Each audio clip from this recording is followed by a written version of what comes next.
Matthew Stuckey here, and I'm giving you another soul winning tip.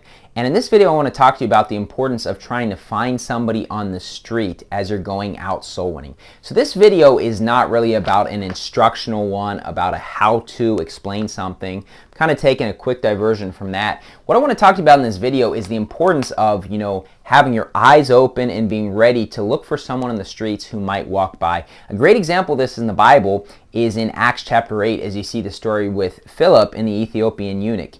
And what it says is in Acts 8 verse 26, "And the angel of the Lord spake unto Philip, saying, Arise and go toward the south unto the way that goeth down from Jerusalem unto Gaza, which is desert." So Philip is told, arise, go down from Jerusalem unto Gaza, which is desert. And he arose and went. So what you're seeing is that Philip is ready. And then all of a sudden later on we see, "Then the Spirit said unto Philip, Go near and join thyself to this chariot," the chariot of this Ethiopian eunuch.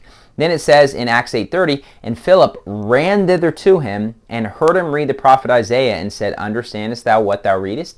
This is truly one of the most exciting stories in the Bible, because Philip has basically a divine appointment, as it's often called, to go and preach the gospel and win someone to the Lord. Now, when we're going soul winning door to door, you know what? Some areas are receptive, some are not receptive. But whether you're in a receptive area or an unreceptive area, it is possible for God to bring divine appointments along your path where somebody could just be walking by who's ready to hear the gospel, who wants to get saved. And what this is an important thing to focus on, especially if you're in an unreceptive area soul winning, because some areas are richer areas. And of course, you can still get people saved that are doing well financially. But by and large, in the rich areas, you're not going to get a lot of people saved. But at the same time, in those areas, there are still teens that will walk by, and you could stop them and preach the gospel to them. And so point number one is just be ready to stop somebody on the street that's going by. When we're going soul winning and we're going door to door and we have all these doors to knock, don't just have this mentality, I'm just trying to get through these doors and it doesn't matter what else happens, I'm just knocking on these doors. And then you could have a perfect opportunity walk by you and you don't take the opportunity to preach the gospel because you're just only focused 100% on knocking those doors. We need to be ready to preach the gospel to someone who would be on the street. You also have to realize it could be a divine appointment. Those people could be specifically sent by God, like the Ethiopian eunuch, for Philip to preach the gospel to end up getting saved.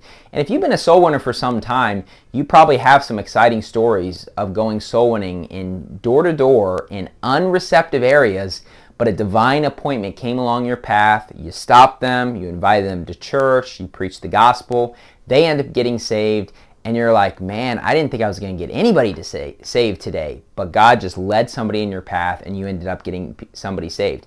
The other thing is this: not only should we be ready to preach the gospel, not only should we consider those as an opportunity, as a potential divine appointment that maybe God is sending along our path, but also because people in the streets are oftentimes more receptive to hearing the gospel. And you know what? Whether or not it's a divine appointment or whether or not it's just it's a busy area, so a lot of people are walking by and you stop certain people and somebody gets saved. The truth is this: people are more likely to want to listen if you just kind of run into them in public as opposed to knocking at their door in general. And you know what? I think this makes sense. I mean, even as a saved person, of course, we go soul winning door to door. But if I'm honest, when people knock at my door, I'm not just excited to see who is this person. I don't know who it is. Oftentimes you're thinking, I don't want to open the door. I'm not, dressed up for this occasion, or my house is a little bit of a mess, or I'm tired. It's like, I hope they'll just go away. It's probably not something important. It's not really a shock that a lot of people don't want to answer the door because a lot of people just don't like to be disturbed.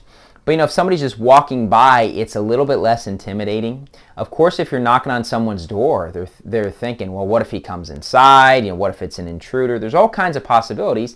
If you just stop them walking by in the street, though, it's a much more comfortable atmosphere. So what you'll often find is people in the streets are actually a lot more receptive to preach the gospel. So this is just more of an encouraging tip, and that's just when you're going soul winning, be ready to preach to somebody on the streets. And one of the big keys to this is just the fact that you're filled with the Spirit, that you're serving God and you're doing right, and you're filled full of boldness. Because if you're not bold, you'll probably let those opportunities go by. But if you're excited for soul winning and serving God and zealously doing what's right, it's likely that you could find the encouragement to stop those people in the street. So make sure you're living right and look for those opportunities as you're going soul winning. Anyways, thank you and God bless.